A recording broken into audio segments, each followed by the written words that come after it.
activities we do at school, at KIST, we raise awareness within students to get aware of corruption, the causes and the effects of corruption.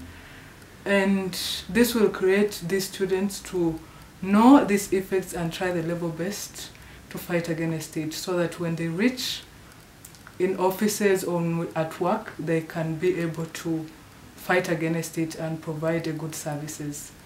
To get good services because it's their right and they deserve to get it, not to do it in another way as the way we're fighting against corruption. So this will enhance sustainable development and as well as sustainable security in our country. That's why we and our club, each day, we're working hard to see that our dream come true, to have a continent where investors can easily come and invest without any problem and to have a very organized country. Where are we going? This one will let us know the fact that the youth can sharpen the future.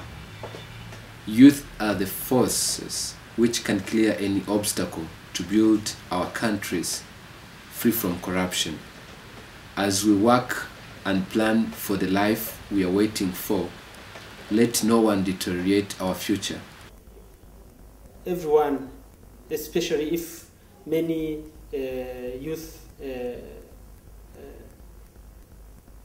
groups, organizations are aware of the bad of corruption, if youth have enough information on existing legal framework and institutions which are fighting corruption, I think this will be a starting point to achieve the vision of government of Rwanda and our vision as a civil society organization, which is zero tolerance. So I think the youth is a key actor in the fight against corruption for Transparency Rwanda and for all fighter activists in general in our country. I will start by thanking Transparency Rwanda for having considered the young people into this war. I would call it a war because it's not a simple thing to fight corruption. And like the Kinyarwanda saying goes, igiti kigororwa kikiri gitoya iyo kigoroye ari kinini kiravunika. What does that mean literally? It means that if you want to strengthen or to make straight a tree, you start when it is young, otherwise it will break. And for me, corruption is a disease that is really very difficult to fight. And if you start with the young people, then this is very important because you know, like any biological growth, you need to, character is shaped. It's shaped by the environment, it's shaped by the upbringing, it's shaped by the processes and the systems and the policies that are in place. So starting with the young generation is really very important for us as a nation to fight corruption. So on that note, I really want to thank the Transparency Rwanda for having considered the young people to be part of this war. What is MTN doing in the recruitment process? It's not only in the recruitment process or policy, like you're saying, but one of the issues we look at when you are getting in somebody into the company is one, of course, we look at the professionalism because we want this person to deliver. But we know if you don't have the integrity, then you will not even deliver what you know. So that's why our recruitment policy says when we are recruiting somebody, we have 70% of the score going for the professionalism, but 30% goes for the values. The values that we think will shape you and will facilitate you to implement what you know you've learned in school or the experiences you've gathered around wherever you've worked before you enter the MTN. So that's how we really make sure that the candidate we are getting, although you're a good engineer, although you're a good human resource personnel, or whether you're a good marketer or a salesperson, but we need to know whether you have the values that will help you to achieve what you know. And so 30% of our score during the recruitment is basically on the values. And it's not only in the recruitment process the values, because we have even, and this disciplinary code is to guide or to shape people when they're here. So once you come in, we look 30% you've achieved, or you satisfactorily showed us that you're a person of integrity. But after that now, the disciplinary code guides all of us. We want to see whether Benjamin, who showed that he's a person of integrity, can continue into that. So it's the process of Ukugorora now that we are talking about.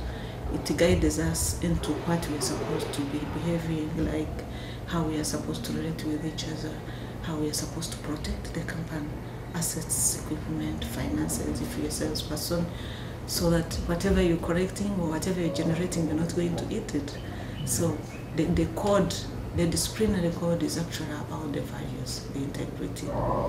Another thing is that even in our performance agreements, what is called the Mihigo here, our performance agreements that everyone who have started work in MTN has to sign every year, it has 10% of the score, which is compulsory, is about values. We call them MTN values. And one of them is integrity. So what we want to do is that whatever we are doing must be within the guidelines of these values that we think you cannot do without as a person. So basically that's how we are managing it, and we are lucky that MTN workforce is 98% young people, and so we are happy that we have these processes, we have this guidance in place, and this helps us because we've not really experienced so much of the integrity issues in the company. But even when we find it, we deal with it. Yes. We warn you, we train you, we advise you, we counsel you, and if you cannot abide with the code, then we part with MTN. Lastly, what would be your advice as far as youth anti-corruption concerns and corruption clubs are concerned? What would be your advice to the young people, especially the students around different campuses and SFB inclusive? Yes, my advice is that students have to resist the temptation and the belief and the signals that they receive often from their peers, which say that it is better to be part of the group, better to be part of the crowd than to be in the minority. My sense is that the students that I deal with are often very afraid of being singled out. They don't want to be different, they don't want to be in the minority in any way, and they are willing to go along with bad behavior and corrupt practices because they say, if I stand up and say no, I'll be in the minority, I'll be singled out. And they're afraid of being exposed, vulnerable, naked with no support network around them. So my advice is, get over that feeling. Develop a strength of character whereby you say, even if I'm the only person in the room who's saying, you shouldn't be doing that, stop that, that will get us all in trouble. This isn't what our president talks about, this isn't what we know from our spiritual leaders, this isn't what we were taught in terms of family values. It might seem like it's an expedient, short-term, good idea, but we know in our hearts that it's not a good idea in the long run. Let's not do it. To have the strength to do that. So my advice is develop that backbone, that moral fiber, that strength of character, that ability and willingness to stand up even when you are the only one standing up. Because the more people who develop that confidence, the larger that minority begins to become. So that ultimately that minority, which people don't want to be in, becomes the majority. And then you've won. Positive values is not something abstract. It's something really concrete that we should build our present and the future upon. And linking to the fight against corruption would kill the country that they wish to live in, tomorrow, the future. So it's up to them to stand today and fight for an environment which is corruption-free, because it's about their country. So that ownership is what I'd like the youth to have, and not something that belongs to the police, to the law enforcement, to the government, but it's a challenge that we have all as Rwandans. So I hope that they understand what they should do practically.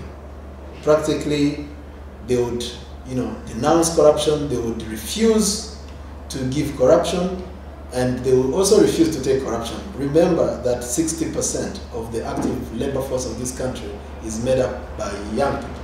So the problem is not the youth versus the other generation. It's the youth itself, because they are the majority of the people who are delivering services in this country. So it's something really that I'd like to call upon the young people in different areas to take up at their own fight. At them, that is taking care of them. They are called to also have their contribution to building this nation. We have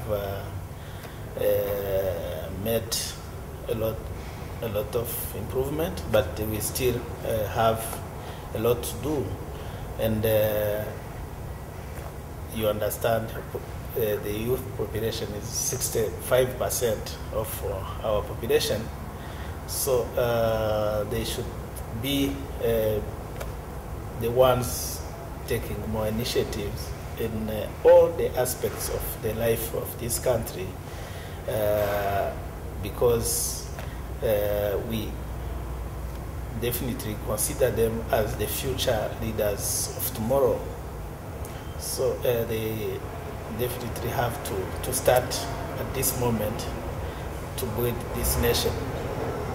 My advice, like I said, igiti kigororwa kikiri gitoya. Let them not even wait until they're in school.